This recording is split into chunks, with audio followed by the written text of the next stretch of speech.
Okay guys, so this is going to be part 2 of the first quiz review for chapter 12. The bell got me in my planning period during the first video, so I had to cut it off. So I'm going to finish up these last 6 problems here on the quiz review. So we're picking it up here at number 13. So we've got our little cheat sheet here for our different methods for solving quadratics. Can I use the GCF method on number 13? No, because I have a C term. Is it a special case? No, because neither of those are perfect squares. Can I use the square root method? No, because there's a B term. Can I factor it where A is 1? Well, obviously not, because A is not 1. What about the grouping method, factoring when the trinomial when A is not 1? Well, if I do the rainbow thing, A times C, 19 times negative 3, that gives me negative 27. Are there any factors of negative 27 that add to 19? And there aren't. Okay, so now I'm down to either quadratic formula or completing the square. And since that guy right there is not 1, I would never complete the square. Okay, so if that's not a 1, I would always use quadratic formula if I'm forced to use either method 6 or 7. Okay, so quadratic formula, so my A is 19. My B is also 19. And my C is negative 3.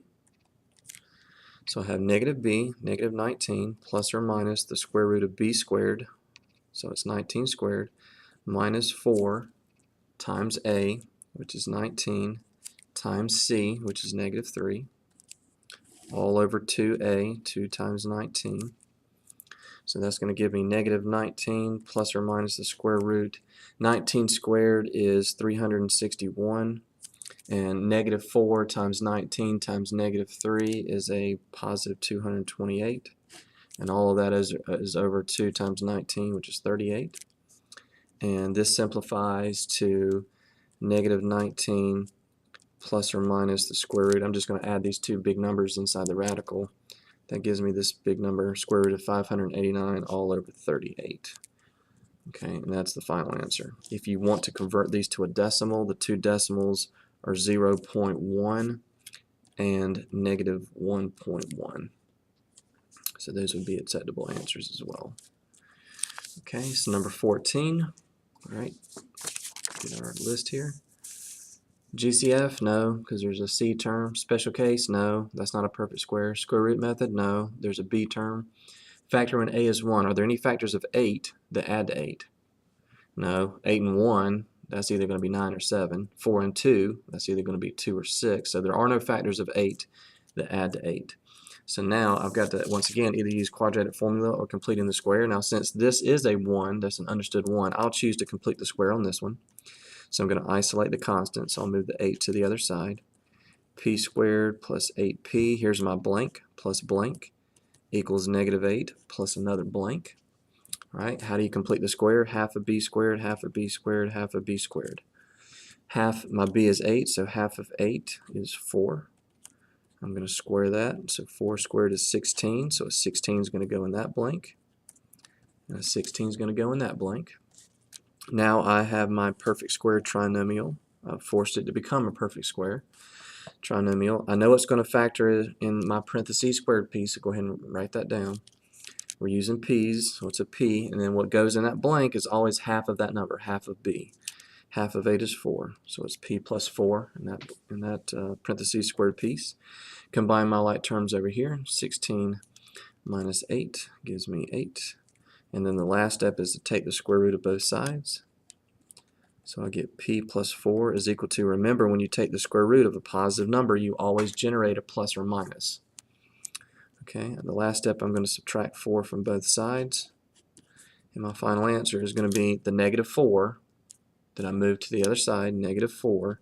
And then I've got the plus or minus the square root of 8. Okay.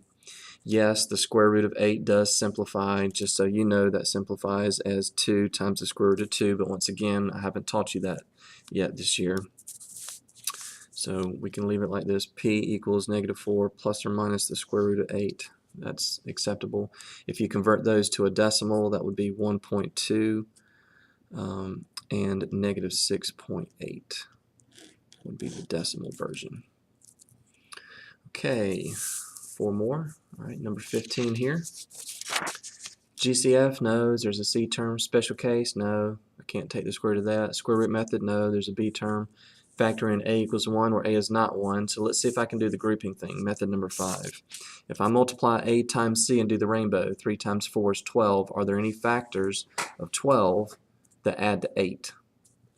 Yes, there are. Okay, so when I do the rainbow thing, 3 times 4 is 12, and 6 and 2 will multiply to give me 12, and they will also add to give me 8. So here I can use method 5, the grouping method. So I'm going to split this middle term, I'm going to split it up into these two factors. I'm going to bring down the 3x squared, bring down the 4. I'm going to choose to match the 6 with the 3, so I'm going to put a 6x over here. I'll put the 2, I'll match that up with the 4, plus 2x over here, plus the 4. And now I'm ready to draw my curtain and group. Split it down the middle. My GCF over here, I can pull out a 3x. That will leave me with x plus 2. All I can pull out over here is a 2. That will also leave me with x plus 2. All right, they match, so I feel good about that. So one of my factors is x plus 2, and the other factor is the leftover stuff on the outside, 3x plus 2. And I see a lot of students that will get to this step and they'll just stop. And they'll say, well, can I leave my final answer as that? No, because remember, we're solving an equation. When you solve an equation, you're figuring out what is the number that you can stick in for the variable that will balance this equation. What can I stick in for x that will make this equation equal 0? I can't stick in x plus 2. That's an expression. That's not a number. So we got to actually find the numbers. So we actually have to set both of these equal to 0. Now when that leading coefficient is a 1, then all we have to do is flippy flip. So I'll just flip that sign. So one of my answers is a negative 2. Now the 3x plus 2, I have to come out here to the side and set that. I've got to set that expression equal to 0. So I have a little mini two-step equation here, and I need to come out to the side and solve. Move the 2 to the other side, divide by 3, and my other answer is going to be negative 2/3. So my final answer is negative 2 and negative 2/3. Okay, number 16 here. GCF, no, there's a C term. Special case. Yeah, I can take the square root of 4a squared. Yeah, that's 2a. Yeah, I can take the square root of 9. That's 3. When I multiply these two factors, 2a times 3, 6a, and double it, yeah, I get 12a. So we learned in chapter 11, all I do is throw a parentheses squared around it. When I have a perfect square trinomial, throw a parentheses squared around it and do what? Drop the sign, bring down the sign. All right, so now I've got 2a minus 3 squared equals 0. So I could take the square root of both sides here, and I just get 2a minus 3 equals 0. And then I just have to solve, just like we just did, I just have to solve this little mini equation. 2a equals 3 divided by 2. And in this case, when I have a special case, I'm only going to get one answer. This is one of the few times where there's only one number that I can plug into this equation and make it equal 0, and that one number is 1.5, or 3/2. Okay, last two. Hang with me, you can do it. All right. 3x squared minus 5 equals 112. GCF? No, because I have a C term, I have a constant. Special case? No, it's not a perfect square trinomial. Square root method? Yes, I can use the square root because notice I don't have that B term. I don't have a single x term. So I'm trying to do whatever it takes to get x squared by himself. So I need to add 5 to both sides.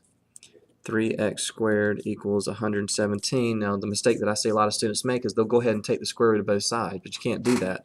I still have to get that guy by himself. So I still need to divide both sides by 3. I get x squared is equal to 39, and then I just take the square root of both sides. Okay, well in this case, most of the time when we do the square root method, I end up taking the square root of 25 or something, and my answer is plus or minus 5. But in this case, 39 is not a nice, pretty whole number, so I can't really do anything else, so my answer is just plus or minus the square root of 39. If you wanted to convert that to a decimal, that would be or plus or minus 6.2. And just remember, guys, when you're doing the square root method or the quadratic formula, if you get down here and you get x squared is equal to a negative, or there's a negative in that discriminant on the quadratic formula, you can't take the square root of a negative. Okay, so your answer would be NRS, no real solution. And we'll finish up with an easy one here. This is GCF all day long because I don't have the C term there. So I just need to factor out a P. That will leave me with P minus 2. One of those guys has to be 0. Either that guy is 0 or that guy is 0. So you set each one equal to 0. So if I set P to 0, I literally get P is 0. And then here, flippy flip. I just flip the sign. So my answers are 0 and 2. All right, that's it, guys, for this short little part 2 of the quiz review. So I hope you guys enjoyed that, and we'll see you on the next video.